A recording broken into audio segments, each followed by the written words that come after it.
Bueno, compañeros, van a disculpar, aquí sí que francamente desconozco qué pudo haber pasado porque no se me ha ido el internet, no he presionado por error el botón de finalizar reunión, así que francamente desconozco qué pudo haber sucedido. Les pido las disculpas del caso por haber salido del aire por un momento.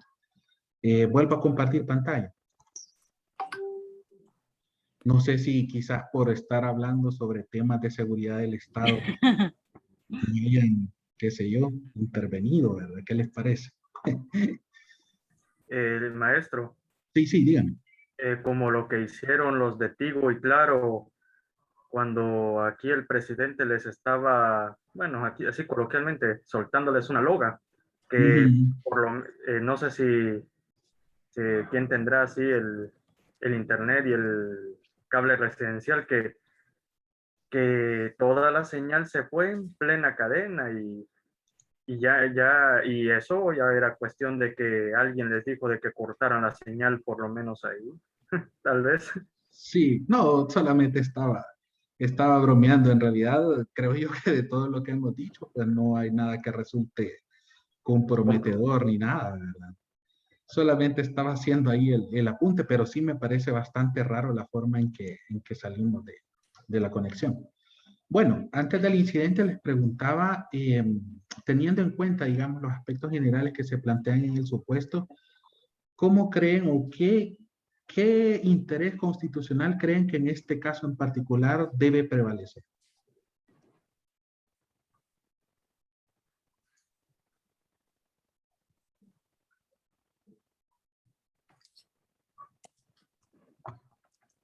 Adelante, pueden opinar y sus opiniones son 100% válidas.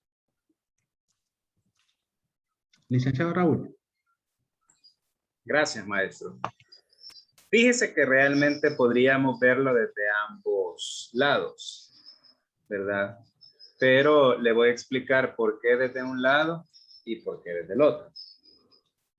En primer lugar, y quizás es el que todos los estados o todos los gobiernos hacen, y es desde el punto de vista de la seguridad nacional.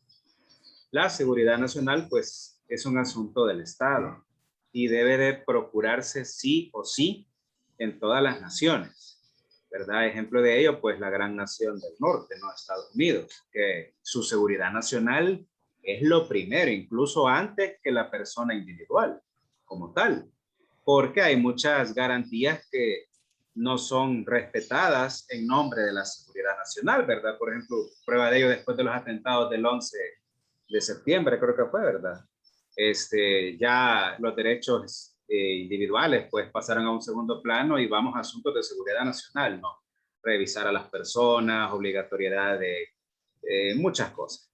Entonces, quieras o no, la seguridad nacional pues se salvaguarda por el hecho de que cada estado es soberano y cada estado debe de proteger ese sistema y esa soberanía, y dentro de ello pues está también la persona humana, ¿verdad? Recordemos siempre que según la Constitución, pues la persona humana es el origen y el fin de la actividad del Estado. Ahora bien, si lo vemos desde el punto de vista del derecho de acceso a la información, cada ciudadano, ¿verdad? Con base a la ley de acceso a la información pública, tiene el derecho de acceder o de tener esa posibilidad de documentarse, de tener ese conocimiento de la información de los funcionarios públicos, ¿verdad? Quiera o no, pues de alguna forma todas las personas pues que vivimos en el país, mediante el pago de impuestos, el pago de tasas, contribuciones, pues de alguna forma ayudamos a que el Estado, esa máquina del Estado funcione, ¿no? Entonces también yo creería que tenemos derecho a saber cómo se administra el dinero, cómo se administra todo este sistema del Estado, cómo funciona, para qué se ocupa el dinero, en qué se ocupa, etcétera. Entonces existe esa colisión entre el derecho del ciudadano a tener esa información, ¿verdad? Porque es de su país y es de su interés, y el derecho del Estado también a salvaguardar la seguridad nacional y la soberanía con información que realmente podría ser muy delicada de llegar a manos equivocadas, pues hay cierto porcentaje de probabilidades que realmente sea utilizada, ¿verdad? Para fines que no son, digamos, lo bueno, ¿verdad? Gracias, Lee. Muy, muy valioso su aporte. No sé si alguien más quisiera opinar.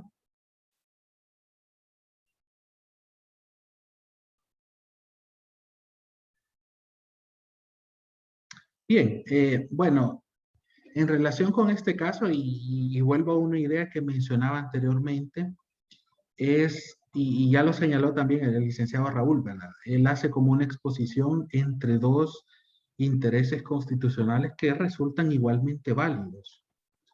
En realidad, al final no se decantó por una postura ni por otra, porque es bien complicado a priori decir qué interés debe prevalecer. Eso es, digamos, materia muy común en la jurisdicción constitucional, ¿verdad? Las personas generalmente creen que el interés que ellos pretenden tutelar tiene mayor valor, ¿verdad? Pero luego cuando se analizan otras situaciones, eh, se llega a la cuenta de que no es tan fácil señalar, al menos en principio, qué interés debe prevalecer. Les comento, este caso, por ejemplo, ya fue abordado por la Sala de lo Constitucional en un proceso de amparo. Si ustedes se dan cuenta, en la información que hemos proporcionado, señalamos que los datos que requiere el ciudadano eh, se encuentran comprendidos entre el 1 de junio y el 31 de diciembre de 2019. Se refiere a actividades que ya han sucedido. Si tenemos en cuenta que se está requiriendo información sobre viajes que ya transcurrieron y por tanto no, digamos, no se encuentran vinculados con actividad al presente, tienen el mismo peso el argumento del Estado, en este caso, en cuanto al posible peligro que entrañe para la seguridad del presidente el publicar esta información. Y eso, sí, sí, dígame, Ivette. Buenas tardes, maestro. Yo estaba viendo esa situación y me quedé con esa misma duda que usted está mencionando ahorita, pero quizás todo dependerá si hay todavía en esos viajes algún efecto presente, ¿verdad? Si alguno de esos viajes todavía continúan teniendo efecto. Porque yo igual al principio cuando noté la fecha podía pensar de que eran irrelevantes ya a estas alturas, ¿verdad?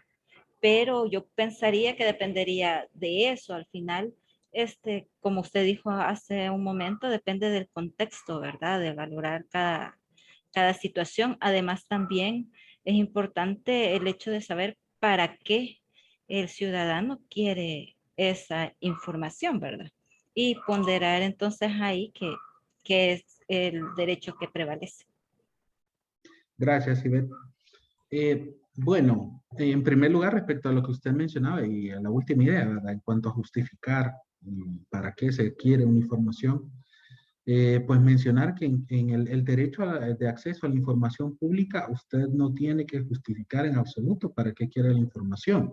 Únicamente tiene que, digamos, acreditar que los datos a los cuales pretende acceder son de interés público, o sea, que se trata efectivamente de información pública. En ese sentido, en la medida que se trate de información pública, usted no debe justificar para qué quiere los datos. Ese es como un insumo adicional a efecto de un mejor entendimiento del caso. Tiene razón, probablemente debió incorporarse información relativa al momento en el cual se hace el requerimiento de información, ¿verdad? A efecto de saber si ya había transcurrido, si habían transcurrido los viajes, ¿verdad? Este caso más o menos se resolvió en este sentido. En primer lugar, se determinó que la información se refería a eventos pasados. Por tanto, no podía considerarse que hubiese un peligro para la seguridad del jefe de Estado porque no se refería a planes o a itinerarios pendientes de ejecutar. Si fuesen viajes a realizar en un futuro, pues queda muy claro que debe primar la seguridad del Estado y la seguridad del jefe de Estado, ¿verdad? Porque en ese caso sí se genera un peligro real y cierto de que tal información pueda ser utilizada para efectos negativos, ¿verdad? En cuanto a la seguridad y la integridad del presidente. Pero si la información se refiere a eventos pasados y esto ya sucedió y tampoco se está requiriendo información, digamos, muy detallada sobre movimientos dentro del lugar de destino, itinerario, agenda que siguió el jefe de Estado, pues entonces no queda como muy claro por qué el órgano ejecutivo en este caso se negó a proporcionar la información. Entonces, la sala en este caso determina que pesa más el derecho de acceso a la información pública del ciudadano que el alegato referente a la seguridad ciudadana que hizo, perdón, a la seguridad del Estado que realiza el órgano ejecutivo en este caso. Bueno, aclarar que no se trata de un supuesto actual, ¿verdad? O sea, no se ha requerido información del presidente de la República en funciones actualmente, sino que este caso se refiere a un ejercicio anterior. Así que no, ¿verdad? Estos datos no son del caso, digamos, o no son, digamos, no se extraen de un caso real, sino bien se ha adecuado el supuesto a efecto de poder analizarlo. Entonces, la Sala de lo Constitucional, en este caso en concreto, dio un mayor peso al derecho de acceso a la información pública y por tanto, pues ordenó la publicación de la información que requería el ciudadano. Y lo hizo ordenando también la publicación de una versión pública, ¿verdad? Eso resultó muy importante. Una versión pública de un documento de interés público omite cualquier dato de índole personal, ¿verdad? O omite datos confidenciales. Entonces sí, se le dio acceso a la información, pero en la medida que no interfiriera con aspectos o con información personal del mandatario. Sí, licenciado Maxi.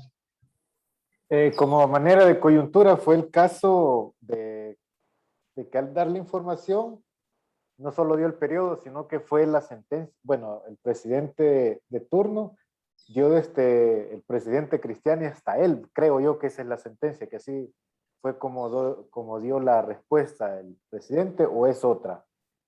No sé si...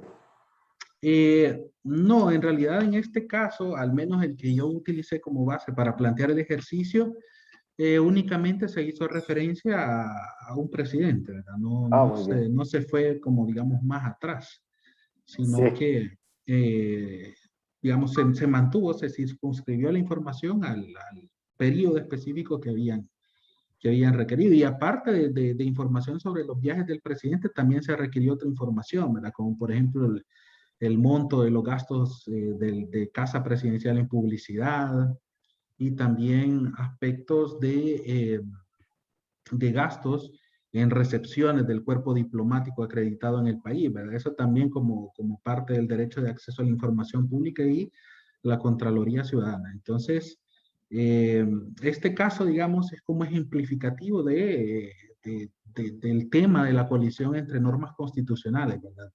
No podemos en principio, debido a la misma categoría que tienen todas las normas constitucionales, decir que unos derechos prevalecen sobre otros. Debemos analizar el caso en concreto para determinar una solución.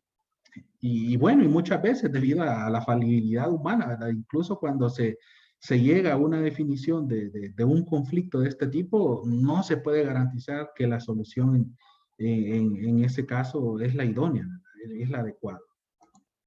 Pero al menos está llamado el tribunal a realizar una labor de análisis.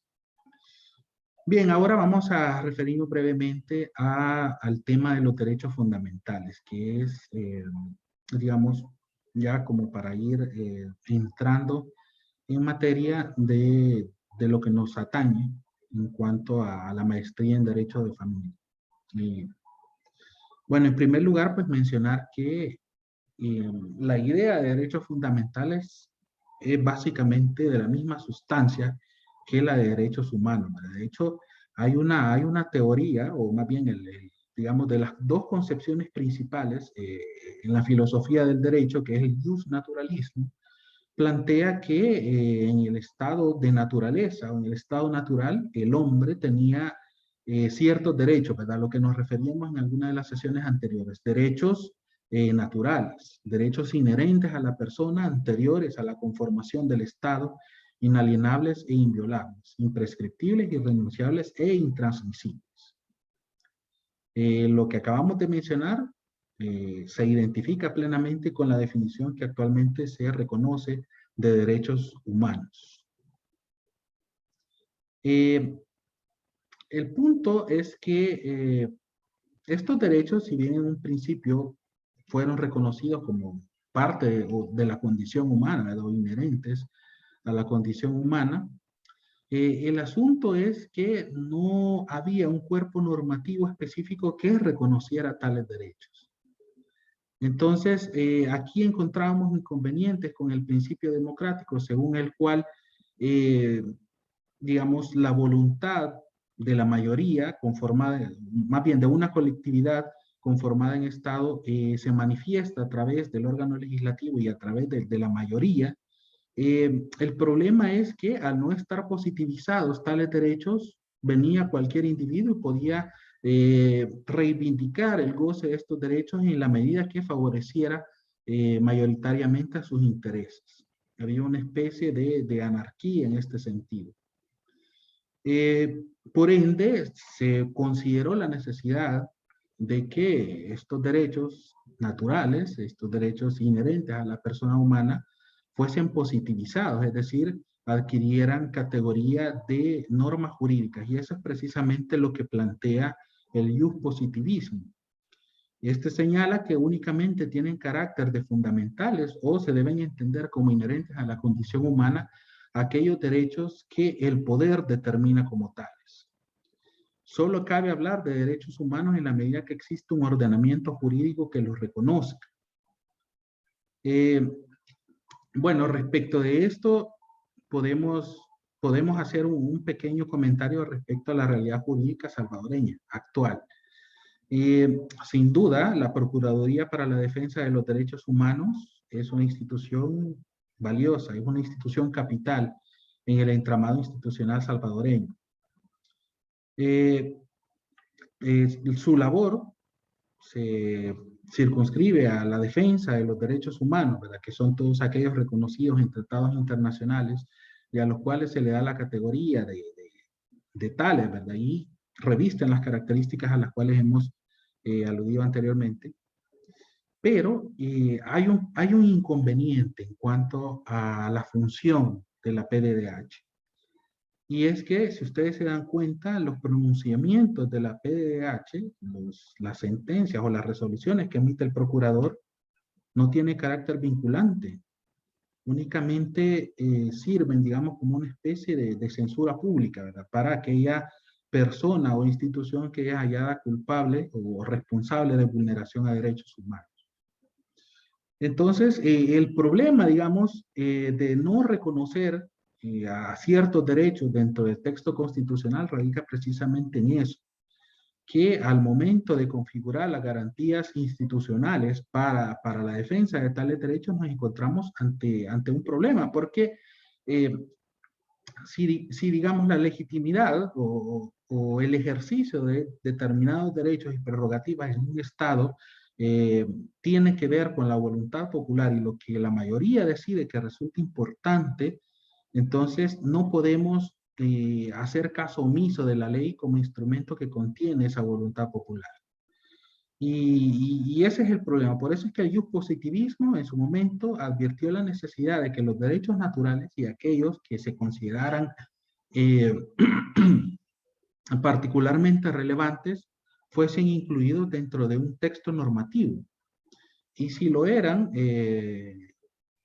dentro del texto normativo por excelencia o el que tiene el mayor nivel jerárquico, pues resultaba mucho mejor, por cuanto se fortalecía todo el sistema, toda la red de garantías institucionales y jurisdiccionales para la defensa de tales derechos. Entonces, la idea de derechos humanos, bueno, primero derechos naturales, luego derechos humanos y ahora derechos fundamentales, ha evolucionado a través del tiempo. en cierto modo incluso actualmente existe una especie de crisis en torno a decidir si resulta conveniente seguir distinguiendo entre derechos humanos y derechos fundamentales. En realidad, si lo analizamos de forma muy detenida, pues no tiene mucho sentido, ¿verdad? Prácticamente los derechos reconocidos por la Constitución son un calco de los derechos que históricamente se han reconocido como inherentes a la condición humana, ¿verdad? Entonces, no debería en principio, si se tutela un mismo interés, de dársele un tratamiento distinto a ambos tipos de derechos. Por tanto, ahora se plantea incluso la necesidad de que sean protegidos en la misma medida. El riesgo, digamos, de positivizar o de entender que solo los derechos humanos positivizados son garantizables o son tutelables, radica en que ello puede prestarse a la arbitrariedad del Estado en cuanto a la definición de los derechos humanos, perdón, de los derechos fundamentales. Si solamente se entiende como sujeto de garantía un derecho que se encuentra establecido en la Constitución, entonces el mismo constituyente, el mismo Estado puede decidir qué derechos humanos respetar y cuáles no, cuáles reconocer y cuáles no. Entonces, o incluso también puede en determinados casos y en el momento en el que hay reformas constitucionales o la instauración de un nuevo poder constituyente, pueden dejarse de lado algunos derechos que se consideran, digamos, problemáticos para el ejercicio del poder. Puede que el día de mañana, no estoy diciendo que en el futuro inmediato, ¿verdad? Pero en un futuro muy distante, cuando haya una nueva constitución, se considere que el derecho de acceso a la información pública resulte inconveniente para el órgano que detenta el poder y por tanto puede ser dejado de lado, ¿verdad? Con la consiguiente desmejora la protección de ese derecho o más bien su práctica destrucción. Entonces, también el hecho de dejar en manos del constituyente la definición de las categorías que van a ser tuteladas como derechos fundamentales comporta este riesgo. Debemos entender en torno a este tema que los derechos humanos o el concepto de derechos humanos aporta, digamos, el fundamento filosófico de estas categorías especialmente protegidas. Por cuanto, como se decía anteriormente, tienen una raigambre histórica muy notable, ¿verdad? Los derechos humanos, a partir, digamos, de todo el desarrollo de la especie humana, han sido, digamos, básicamente los mismos, ¿verdad? Siempre se ha considerado que el ser humano, por ejemplo, tiene un derecho a la vida, que tiene derecho a la libertad, el derecho a la propiedad, que si bien fue de aparición más tardía, pues igualmente tiene una gran historia detrás.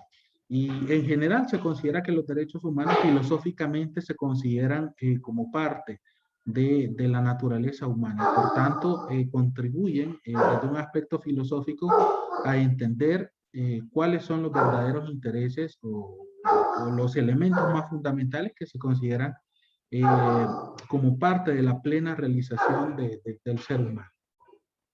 Los derechos fundamentales, por su parte, o el concepto de estos derechos, aportan el fundamento jurídico en el sentido que a partir de su inclusión en el texto fundamental, pues se considera que estos derechos no son cualquier tipo de prerrogativa, sino más bien unos derechos de carácter especial y que por tanto requieren una tutela reforzada. Y es esa la característica que las diferencia, por ejemplo, de cualquier otro tipo de derechos. Los derechos humanos, podemos concluir de todo lo que hemos comentado que los derechos fundamentales deben considerarse como derechos humanos constitucionalizados.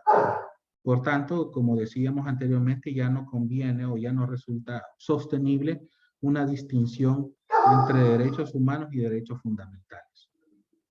A los efectos de este curso, entonces vamos a entender que derechos fundamentales son todos aquellos reconocidos expresa o implícitamente en la Constitución y que por tanto gozan de una tutela reforzada. Es una definición que es idéntica a la que se reconoce, digamos, en forma general. Luego, los derechos fundamentales son susceptibles de clasificación. Esto tiene que ver con, en primer lugar, la naturaleza de los derechos, el contenido de los derechos, qué intereses específicos se tutelan a través de ellos. Y en razón de su contenido existen dos criterios de clasificación o dos sistemas de clasificación que son propuestos por Jelinek y por Schmidt, que ambos son juristas alemanes. Jelinek, por su parte, decía que los derechos fundamentales pueden ser divididos entre derechos que pertenecen al status libertatis y que se identifican con los derechos civiles o libertades públicas, todo lo que nosotros conocemos, derecho a la vida, derecho a la libertad, a la propiedad, libertad de expresión, libertad de culto, entre otros. Luego están los derechos que pertenecen al status civitatis. Estos derechos se considera que facultan al individuo para demandar prestaciones al Estado. Y estos se identifican con los que conocemos como derechos sociales. Son derechos que no implican, digamos, una actividad o más bien una inactividad por parte del Estado, ¿verdad? Sino más bien implican una verdadera prestación, un verdadero hacer por parte del Estado. Dentro de los derechos sociales, pues, como lo sabemos, están el derecho a la educación, el derecho al trabajo, y muy importante, ¿verdad? Los derechos que tienen que ver con la institución familiar también se consideran como derechos sociales y eso lo veremos en su momento. Luego también, según Jelinek, están los derechos fundamentales que pertenecen al status active civitatis. Estos derechos posibilitan al individuo la intervención en la esfera de lo político y son los que en la Constitución se denominan derechos políticos, el derecho al sufragio, el derecho a optar a cargos públicos, derecho también a elegir y a ser elegido para cargos públicos. Y bueno, y también el correspondiente deber político. Luego Schmidt hace una clasificación similar, tiene en cuenta similares criterios y establece que en primer lugar existen ciertos derechos fundamentales que tienen que ver con el individuo aisladamente considerado en su dimensión individual y que son propios, digamos, es el resto, digamos, de sus derechos naturales que ha quedado para sí. Dentro de estos se incluyen la libertad personal, la libertad de conciencia y en general todas las libertades particulares, digamos, así como los derechos históricamente considerados, ¿verdad? Como el derecho a la vida y el derecho a la propiedad.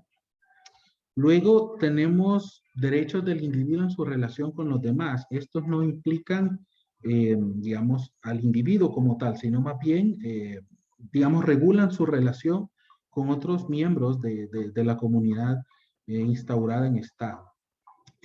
Así, dentro de este tipo de derechos tenemos el derecho de asociación, el derecho de reunión y todos aquellos que pues plantean la prerrogativa que tenemos de compartir puntos de vista y compartir espacios comunes con el resto de los ciudadanos. Luego tenemos, según la clasificación de Schmidt, los derechos del ciudadano en el Estado, que se identifican con los derechos del status active civitatis que señalaba Jelinek. Derecho a participar en los asuntos públicos y derecho a optar a cargos públicos, sufragio activo y pasivo, entre otros. Y los derechos a recibir prestaciones positivas del Estado, que se identifican con los derechos del status civitatis que señalaba Jelinek. Entre estos tenemos el derecho a la educación, el derecho a la seguridad social y siempre, como les mencionaba, el derecho que tiene que ver con la institución familiar. Luego, en razón de su naturaleza, los derechos fundamentales se clasifican en libertades públicas y derechos fundamentales de prestación. Esto tiene que ver con la actitud del Estado frente al ejercicio de estos derechos. Las libertades públicas plantean, como señalábamos anteriormente, que el Estado no debe entrometerse en la actividad que por su cuenta realiza el ciudadano. Por ejemplo, en cuanto a la libertad de expresión, no es necesario que el Estado, digamos, cree instituciones para la regulación de tal derecho, sino más bien basta con que se abstenga de interferir en la libertad de expresión del individuo siempre que éste no trascienda los límites de ejercicio de tal derecho. Entonces, las libertades públicas implican una inactividad del Estado. El Estado debe permitir que los individuos ejerzan tales derechos sin ofrecer obstáculo alguno. La libertad de culto, ¿verdad? No se trata de que el Estado construya iglesias aquí y allá, ¿verdad? Sino que basta con que permita al individuo ejercer la denominación o la confesión de fe que éste tenga a bien realizar, sin necesidad de estar imponiendo trabas en tal sentido. Por otra parte, tenemos los derechos fundamentales de prestación, y estos sí implican una actividad del Estado. Aquí, si el Estado se encuentra llamado a establecer un entramado jurídico institucional para la garantía de tales derechos. Dentro de estos, pues, encontramos el derecho a la educación, por ejemplo, ¿verdad? No, el Estado no, digamos, no es como sucedía en la Edad Media, ¿verdad? Que cada quien era como responsable de su formación. No había necesariamente escuelas públicas, y si las habían era únicamente para una clase social, ¿verdad? La más privilegiada. Todo miembro de la sociedad que fuera, digamos, de otra clase social, debía procurarse una formación autodidacta. Entonces, ahora ya hemos trascendido ese momento histórico. En esta época sí se entiende que el Estado tiene obligación de proporcionar instrucción formal al individuo, de establecer una red de establecimientos educativos en los cuales éste pueda obtener una mínima instrucción que le permita, digamos, un adecuado proceso de interacción social. También el derecho a la tutela judicial efectiva, ¿verdad? No se pretende en este sentido que imperen las leyes de la autocomposición, ¿verdad? Como era en la antigüedad, la venganza privada, el hecho de que cada quien se procuraba a sí mismo justicia y también a sus personas más cercanas, ¿verdad? En este caso, la tutela judicial efectiva, por ejemplo, exige que el Estado cree tribunales, por citar un ejemplo, cree tribunales en los cuales puedan dirimirse la diversidad de conflictos sociales que puedan existir. Entonces, en los derechos fundamentales de prestación sí se implica, digamos, un actuar, un hacer del Estado, y este necesariamente debe realizar. Los derechos vinculados con la institución familiar también pueden considerarse como derechos de prestación, por cuanto el Estado también se encuentra en el deber de practicar, digamos, o poner en práctica una serie de garantías institucionales a efecto de que la familia como institución se vea en todo momento protegida y tenga garantía de su pleno desarrollo.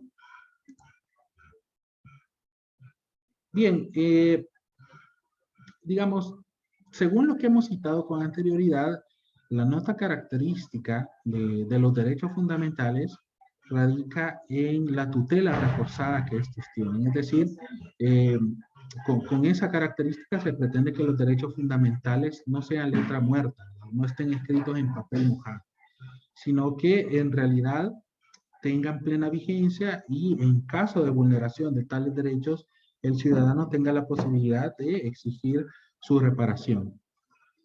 Dentro de la garantía de los derechos fundamentales, existe una clasificación en sí misma. Hay garantías, por ejemplo, legales, y garantías institucionales, y el punto que más nos interesa, garantías jurisdiccionales. Es decir, existen, digamos, instituciones del Poder Judicial que se encuentran directamente encargadas de la tutela de los derechos fundamentales. Y en particular, en este caso debemos señalar la actividad que realiza la Sala de lo Constitucional, por cuanto tanto la Constitución como la Ley Orgánica Judicial le confiere competencias a efecto de garantizar la tutela de los derechos fundamentales. En ese sentido, pues debemos tener en cuenta que a efectos de la presente asignatura, de todas las garantías jurisdiccionales cuya tutela o cuyo funcionamiento le atañe a la Sala de lo Constitucional, la que resulta, digamos, más relevante para la tutela de derechos vinculados con la institución familiar es el proceso de amparo. De modo que en los siguientes minutos pues, nos vamos a referir brevemente a este proceso constitucional. En primer lugar, el amparo se define como una institución procesal de carácter extraordinario, establecida para proteger a las personas de acciones y omisiones de toda autoridad. En el concepto de autoridad debemos incluir la autoridad formal y la autoridad material. A esto ya haremos referencia. Que atente contra los derechos fundamentales de aquellas, es decir, de las personas. En cuanto a las características del amparo, podemos señalar, en primer lugar, que se trata de un proceso de carácter extraordinario. Los derechos fundamentales en general son garantizados por la jurisdicción común, ¿verdad? Por los tribunales comunes. Por ejemplo, el derecho a la propiedad, un derecho fundamental, debe tutelarse necesariamente en jurisdicción civil, por ejemplo. En caso de que alguien necesite la reivindicación de su derecho a la propiedad en un supuesto específico, pues antes de acudir a la sala de lo constitucional, va a la jurisdicción civil, ¿verdad? A efecto de que, de obtener su tutela o de que se le reconozca un derecho. Pero cuando el ciudadano ha activado las vías, digamos, usuales o las vías ordinarias para la tutela de derechos fundamentales y no ha conseguido dicha protección, no ha conseguido el reconocimiento de un derecho a su favor, es hasta entonces que se le habilita la posibilidad de acudir a la vía constitucional, la vía procesal constitucional. Entonces, por eso se menciona que el amparo, al igual que el resto de procesos constitucionales, es de carácter extraordinario. Luego, otra característica del amparo es que la titularidad de su acción o de la posibilidad de iniciar el proceso corresponde a todas las personas. Se trate de personas naturales o de personas jurídicas. Lo único que debe cumplirse a efectos de iniciar un proceso de amparo es justificar, fundamentar la causación de un agravio personal y directo en la esfera de derechos de la persona demandante. Otra característica del amparo es que procede contra actos y omisiones, es decir, procede contra, digamos, una manifestación de voluntad por parte del Estado que tiene una forma de un acto administrativo, es decir, de una acción en específico, y también procede contra la no actividad del Estado cuando se encuentra obligado a actuar. Es decir, procede en caso de que el Estado actúe de forma contraria a lo que establece la Constitución, como cuando el Estado deja de actuar, aun cuando la Constitución le obliga a realizar determinada acción o a ofrecer determinada prestación.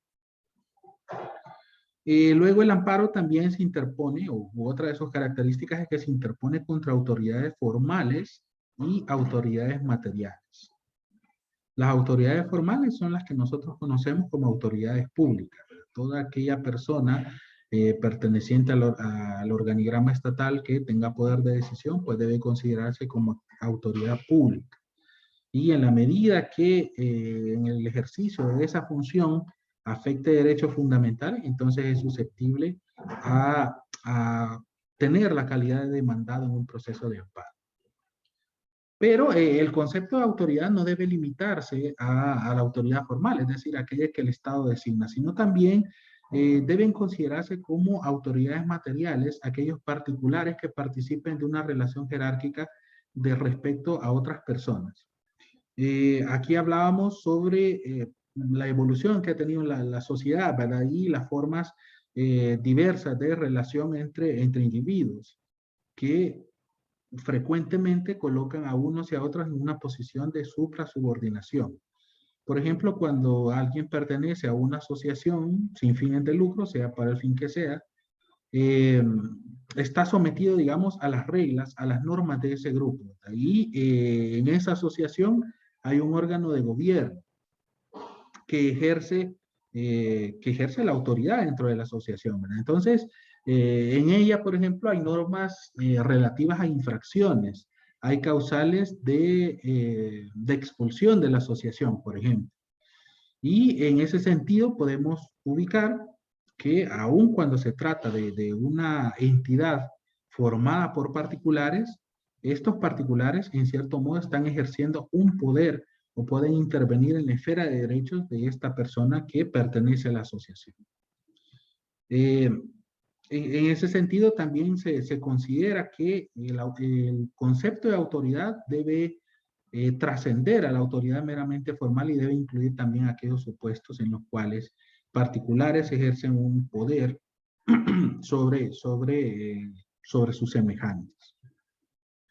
En los casos, por ejemplo, de delitos contra el medio ambiente, se ha visto en la Sala de lo Constitucional que existe la posibilidad de demandar a particulares, ¿verdad? No sé si ustedes están familiarizados con el caso de las baterías récord.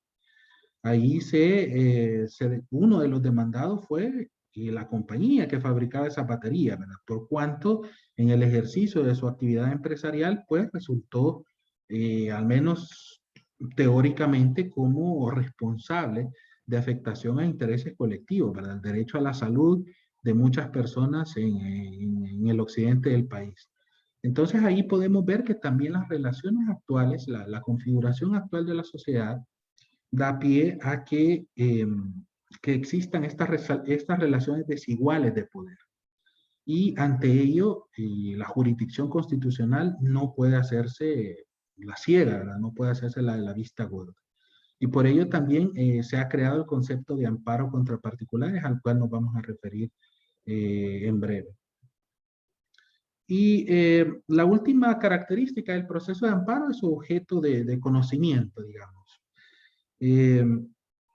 Cualquier derecho, a pesar de su importancia, que no se encuentre contenido dentro de la norma fundamental, no puede ser conocido vía proceso de amparo. Solamente aquellos derechos que están clasificados dentro de la Constitución. Luego, en el proceso de amparo existe una clasificación según las características específicas del control que se realice y también la naturaleza de los actos que se vuelven susceptibles al control de la jurisdicción constitucional. En primer lugar, tenemos el amparo contra ley autoaplicativa. En este tipo de amparo se controla las implicancias de una norma. Decíamos que la característica del amparo es que se dirige contra actos u omisiones, ¿verdad? O sea, contra manifestaciones concretas de actividad que realizan autoridades públicas o autoridades materiales. Pero en este caso, en el caso del amparo contra ley autoaplicativa, el objeto de control no es un acto en concreto, ni tampoco una omisión, sino más bien se ataca o se controvierte el contenido de una ley, pero esta ley se caracteriza por ser directamente aplicativa. Esto es, que no precisa ningún acto posterior de ejecución, sino que produce efectos jurídicos desde su propia promulgación. Un ejemplo de ley autoaplicativa, podemos citar las leyes en materia tributaria. A partir de la emisión de una ordenanza municipal que establece una obligación tributaria, el ciudadano ya se encuentra vinculado a dicha ley y potencialmente le es aplicable. No es necesario que lleguen a cobrarle, que la autoridad municipal efectúe actos de cobro de ese impuesto para tener como vulnerado el derecho fundamental o el principio constitucional que se alega transgredir, sino que inmediatamente después de la promulgación de esa norma, ya se puede hablar de violación constitucional. Luego tenemos un amparo contra actos jurisdiccionales de juzgados y tribunales. Toda actuación de la jurisdicción común que se considere atentatoria a derechos fundamentales puede ser conocida a través del proceso de amparo. Generalmente los derechos que digamos, se vinculan con este tipo de procesos o con este tipo de amparos son los derechos que tienen que ver con la tutela judicial efectiva, ¿verdad? Y todos los derechos que son consustanciales, como por ejemplo el derecho al juez natural, el derecho a un debido proceso, todo lo que tiene que ver con garantías procesales, generalmente se conoce a través de este tipo de amparo. Luego tenemos un amparo de carácter genérico que ataca acciones o omisiones de cualquier otra autoridad. El amparo contra actos jurisdiccionales lo señalábamos, digamos, o lo particularizábamos porque aparte, digamos, de la gran demanda que existe o del uso frecuente que se realiza de esta posibilidad de demandar a órganos de jurisdicción común, se vuelve particular por el tipo de derechos que se tutelan, como les decía, que se trata de garantías jurisdiccionales. Luego existe el amparo contra actos o omisiones de cualquier otra autoridad y como ejemplo de ellos pueden citarse los despidos.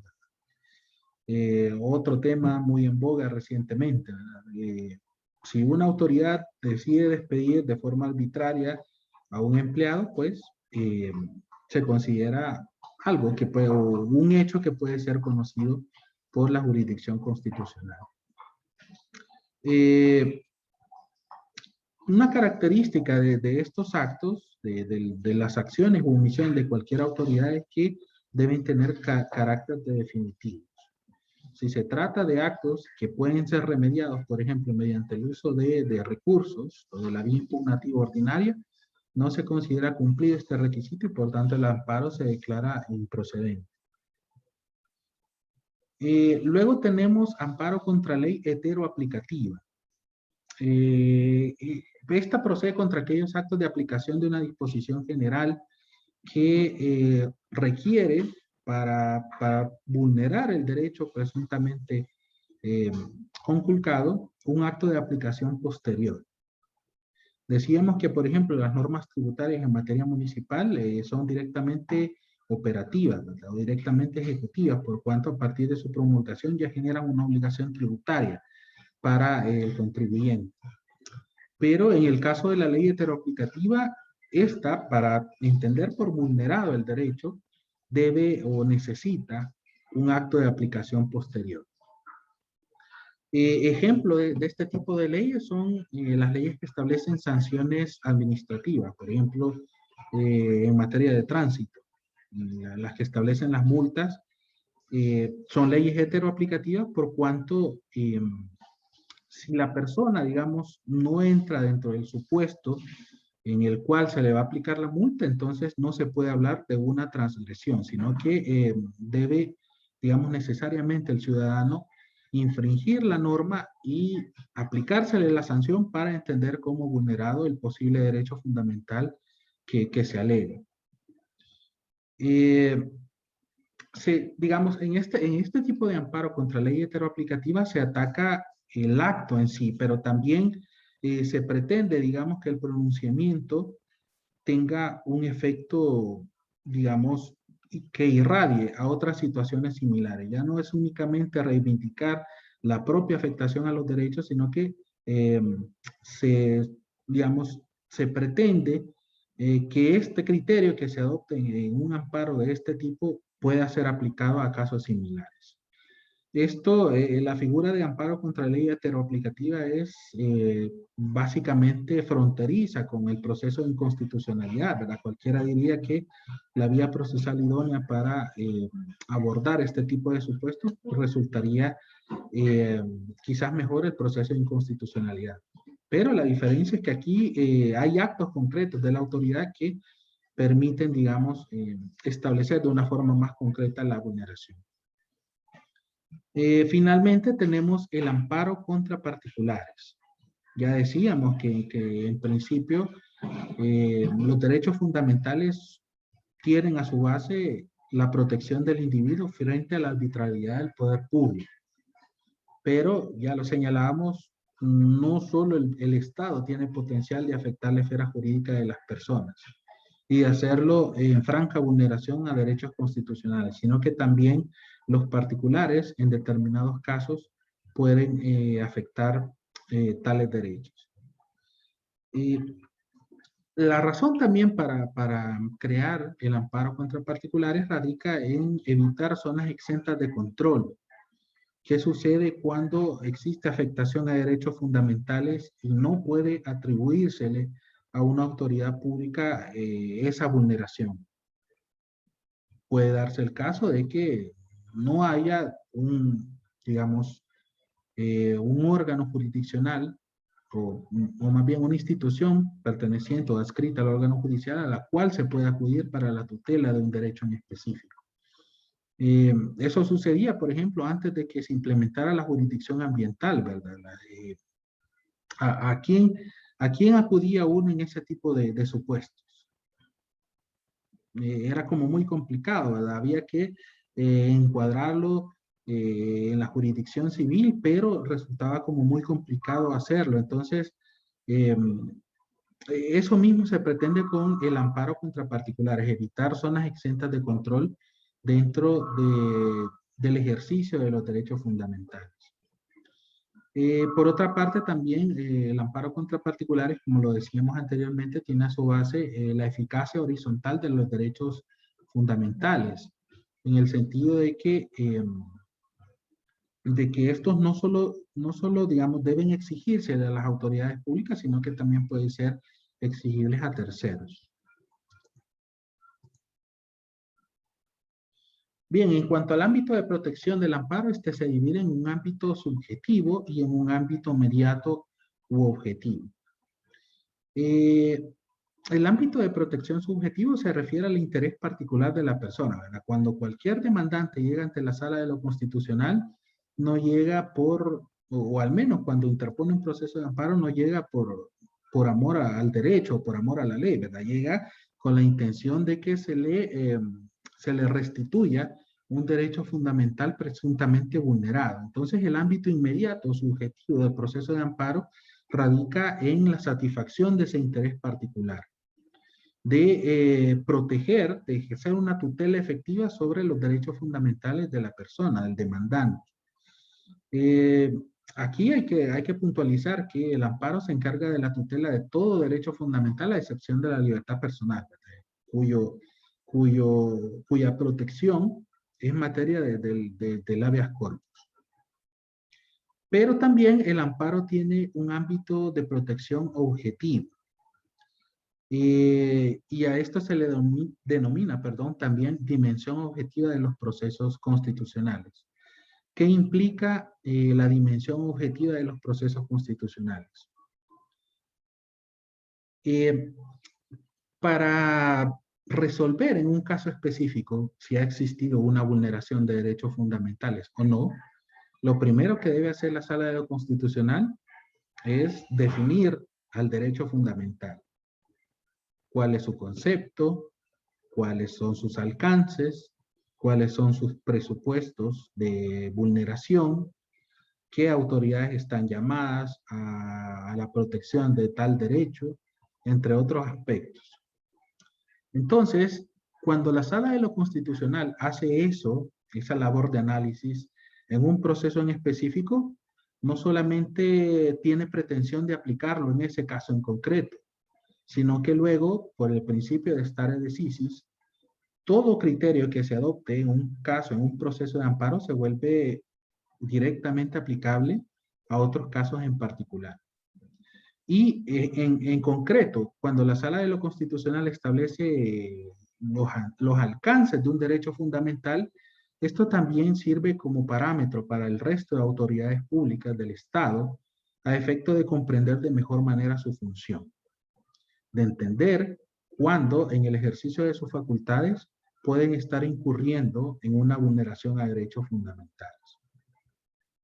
Digamos que en eso radica la importancia de los pronunciamientos que realiza la Sala de lo Constitucional, en que debido a su condición de máximo intérprete de la Constitución, los criterios que establecen sus sentencias son tenidos muy en cuenta por la sociedad en general, ¿verdad? Las instituciones estatales en particular.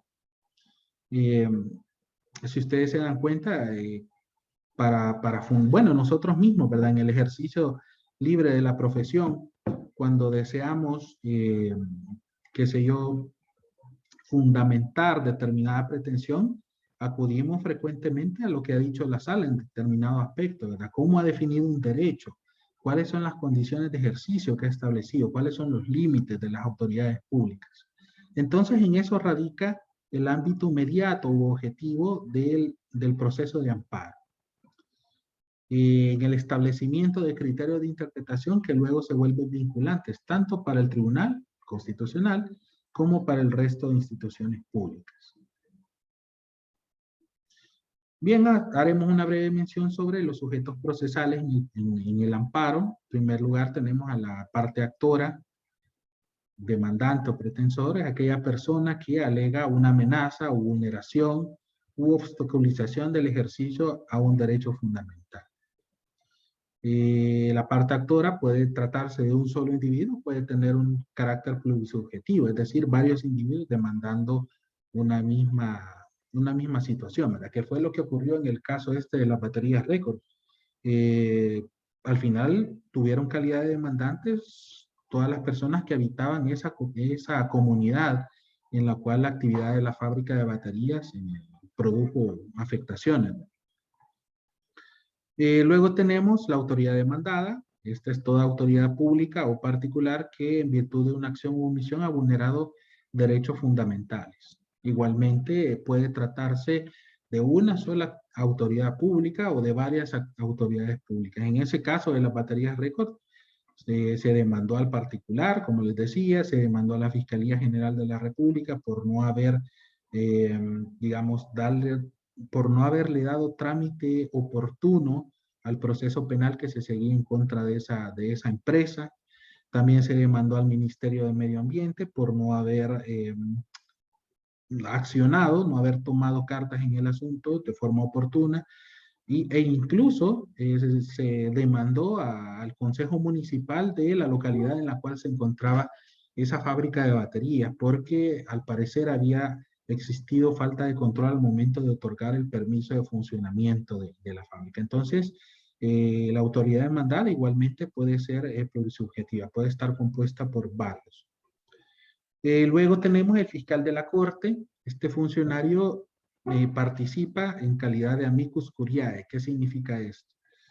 El fiscal general de la República, conforme a lo establecido en el artículo 193, ordinal segundo de la Constitución, se encuentra llamado a promover la acción de la justicia en defensa de la legalidad. Es decir, debe procurar que en todo proceso jurisdiccional se sigan las pautas establecidas por la ley. En ese sentido, su calidad de amicus curiae en un proceso de amparo implica que el fiscal general, a través del fiscal de la Corte, brinda una opinión técnico-jurídica sobre el hecho sometido a conocimiento de la Sala de lo Constitucional. La opinión que brinda el fiscal de la Corte en este caso debe ser una opinión imparcial, ¿verdad? Debe ser una opinión meramente técnica. En teoría, el parecer o el criterio del fiscal de la Corte puede resultar valioso para el tribunal a efecto de determinar el sentido que puede tener su resolución final sobre el caso. Ahora bien, a pesar de la importancia que puede revestir la opinión del fiscal, esta no es vinculante, es decir, el tribunal en ningún caso se encuentra atado a lo dicho por el fiscal para resolver, ¿verdad? En ninguna medida debe hacerlo de la forma en que lo establece dicho funcionario. Luego, el sujeto procesal, digamos, que tiene una mayor cantidad o que realiza una actividad más profusa en este proceso, obviamente es la Sala de lo Constitucional, ¿verdad? Es el elemento orgánico del proceso de amparo, aquel que ejerce el control constitucional concreto en estos casos. Finalmente, como intervinientes dentro del proceso de amparo tenemos a los terceros. Los terceros pueden ser de dos tipos. En primer lugar, puede ser un sujeto directamente beneficiado con la acción reclamada, o puede tratarse de alguien que recibe un perjuicio con el acto reclamado. En el primer caso, por ejemplo, imagínense, alguien es despedido arbitrariamente de una institución pública y luego nombran a otra persona en su lugar. En ese caso, esta nueva persona nombrada sería el tercero beneficiado en este caso, ¿verdad? Porque obtiene un provecho directo de la actuación que se considera inconstitucional. Y en el caso de los terceros perjudicados, pues puede suscitarse una situación en la cual se demanda o alguien cree que solamente él o ella ha recibido o ha sido víctima de una vulneración a sus derechos fundamentales y luego resulta que hay otras personas que tienen intereses comunes al respecto, que pueden haber sido afectados en la misma medida por el acto que se reclama.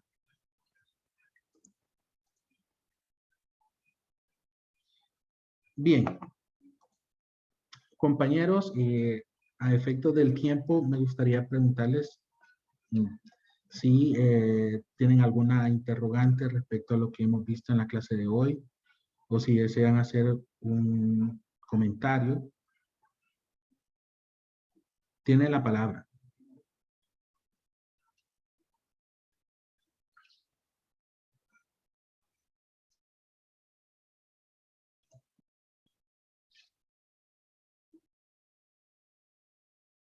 Bueno, sí, licenciado Arévalo.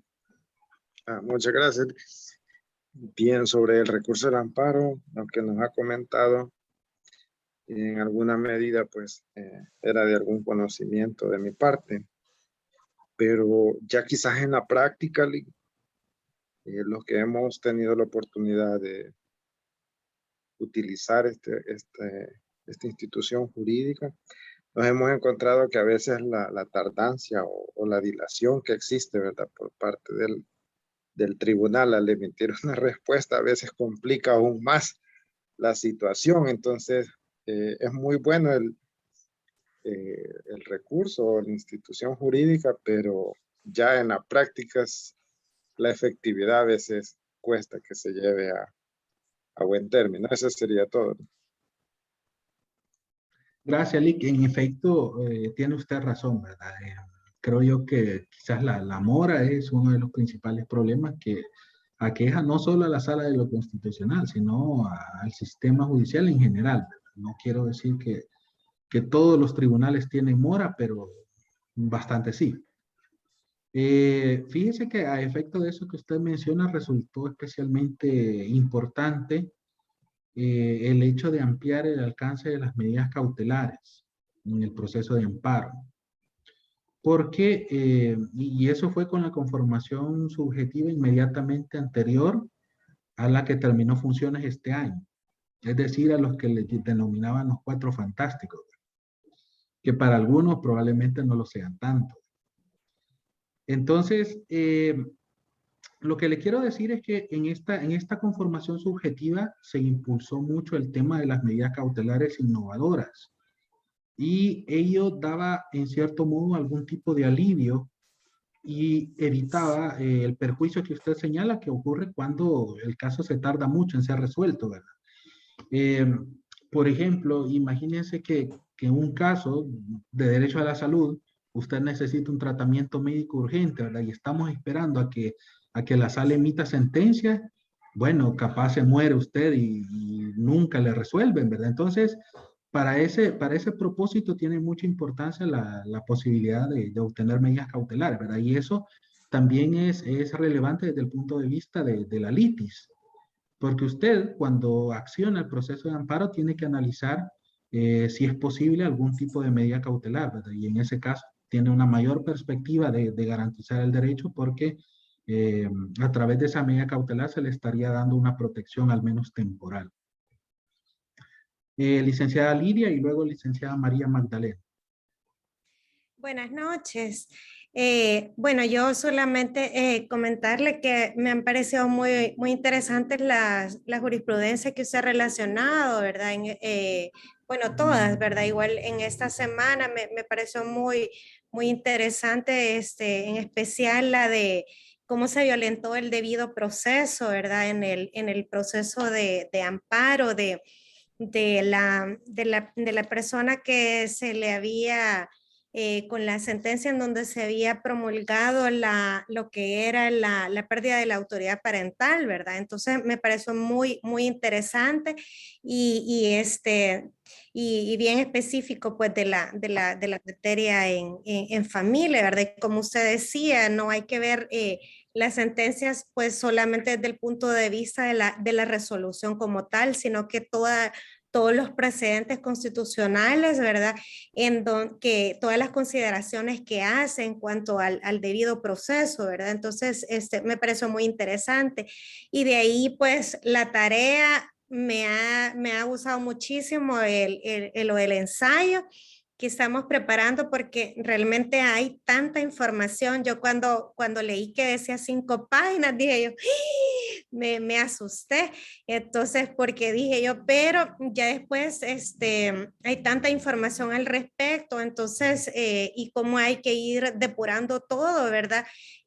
Toda la información para poderlo ir sustentando, pero realmente cómo se ve la posición de la sala, ¿verdad? Con las medidas cautelares y todo eso que todo con los decretos ejecutivos y legislativos que se crearon y que violentaron pues los derechos de la Constitución, ¿verdad? Y que lamentablemente pues estuvo encima de la Constitución muchos decretos, ¿verdad? O muchas actuaciones de las autoridades. Entonces, en ese sentido, pues está bien interesante y pues esperamos terminarlo para el martes, entregarlo conforme pues a los lineamientos que usted ha dado. Nada más ese sería mi comentario. Gracias, Lick. Fíjese que sí, en efecto, cualquiera podría pensar que el tema que se les dejó tenía alguna relación más cercana quizás con, qué sé yo, derecho penal o derecho penitenciario o algo así, pero en realidad se afecta una categoría muy específica que tiene que ver con nuestra materia, con derecho de familia, como lo es el ejercicio del derecho a convivir con la familia de las personas privadas de libertad. Ahí, digamos, matamos 2 pájaros de un solo tiro, ¿verdad? Porque el derecho de familia, en tanto derecho social, también se encarga de la revisión de las condiciones que viven grupos sociales vulnerables, ¿verdad? A pesar de que no, digamos, no es estrictamente la tarea del derecho de familia, pero sí se relaciona con eso. Entonces, y aparte de ello, es una situación que creo yo tiene sentido revisarla porque es de actualidad, ¿verdad? Es algo que estamos viviendo actualmente y conviene, pues, hacer algún comentario al respecto. 5 páginas eran bien poquitas en realidad. Debió haber sido un poco más, pero creo yo que con 5 estamos bien. Ah, y respecto de eso también, gracias a una imprecisión de mi parte en cuanto al horario, pues han tenido un par de días más para completar la actividad. De hecho, el periodo de evaluación para este periodo, valga la redundancia, para la primera unidad, finalizaba, me parece, el 13, ahora. O sea, ahora era como una fecha límite para entregar lo que fuera en calidad de examen parcial, ¿verdad? Como es esta actividad. Pero por una imprecisión mía se largó hasta el martes, así que traten de aprovechar. Licenciada María Magdalena. Gracias. Yo siguiendo siempre con el ensayo, me parece también muy bueno hacer ese ejercicio, pero tengo unas dudas. Según el modelo que usted nos ha dejado que lo leamos, hay que hacer nota al pie y también referencia bibliográfica. Sí, son 2 situaciones como distintas, ¿verdad? Digamos que en la nota al pie se consignan los datos más extractados de la fuente bibliográfica y en la referencia se consigna de una forma más general, ¿verdad? O sea, se hace alusión a la obra en su conjunto, ¿verdad? En cambio, en la cita es como la parte específica de esa obra en la cual nos estamos basando para hacer una afirmación. Entonces, sí, sería necesario aludir a ambos aspectos. También tenía la otra parte. Según el modelo, yo entiendo que se parece a las normas Chicago, pero yo veo que está subrayado. Nosotros recientemente con una maestra, la doctora, estábamos viendo lo de las normas Chicago y no tenía como el título subrayado cuando va en la referencia bibliográfica. Según el modelo, sí va subrayado. Entiendo que hay otro más actualizado o no sé. En ese caso, pueden hacer, y también a efecto de que vayan practicando para una eventual tesis, pueden hacerlo conforme el modelo que la universidad establece. Entiendo yo que hay como un documento que contiene parámetros para realizar las citas Sí. de la universidad, ¿o no? La doctora nos dejó el manual de estilo Chicago Dawson. Ok, muy probablemente ese sea el manual que se ocupa en la universidad. O sea, digamos, las referencias bibliográficas son conforme a lo que dice cada institución. Bueno, entonces, hagámoslo como lo señala la Universidad Evangélica. O sea, el manual o las normas de citas bibliográficas que se aplican en la universidad. Bien, gracias. Bueno, compañeros, si no tienen alguna otra duda o comentario. Si no es así, pues entonces nos quedaríamos hasta acá. Les agradezco mucho la atención prestada. Y bueno, ahorita, digamos, estamos sentando las bases para que en un futuro, cuando nos hagamos referencia a temas específicos de derechos de familia, no nos quedemos tan perdidos, ¿verdad? Y que sepamos más o menos a qué estamos refiriéndonos en ese momento. Entonces, por eso, digamos, esta explicación previa, pero a la brevedad vamos a comenzar a tratar ya temas propiamente de nuestra materia, no de nuestra asignatura, porque esto forma parte del contenido de la asignatura, pero sí a temas más específicos en cuanto a la materia de familia. Así que muchas gracias, compañeros. Disfruten lo que resta del fin de semana. Suerte con el ensayo. Muy probablemente todos resulten aprobados. Pasen buenas noches. Buenas noches. Gracias, Buenas maestro. noches. Buenas noches. Muchas gracias, buenas noches.